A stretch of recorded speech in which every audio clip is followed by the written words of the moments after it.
हाल हम तो बच्चे कौन करेगा रे माधव गाड़ी यही न ठेल देंगे आने दो माधव इसको नाम को अबे तुम दूसरे का नाम कहाँ लेता है हाँ निहाल तुमको ऐसे काहे बोलता है जी? निहाल मेरा दोस्त है दोस्त बन के रहेगा रहा था रहेगा हालांकि कितो झगड़ा कर ले कितो मारपीट कर ले लेकिन दोस्त है दोस्त रहेगा ठीक है।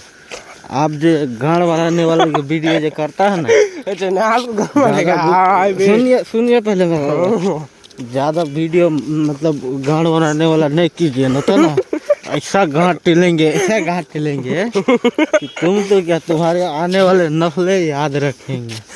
निहाल के बारे में तुम इतना गंदा गंदा बात काहे बोलता है यार? अबे तुम निहाल काहे बोलता है तो हाँ? अबे तुम हमको गड्ढा में काहे घुसा रहे निहाल है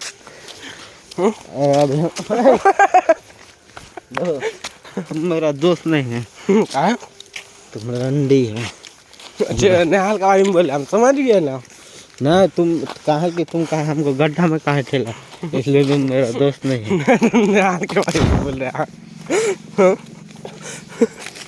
निहाल के बारे में तुम बोल रहा है यार।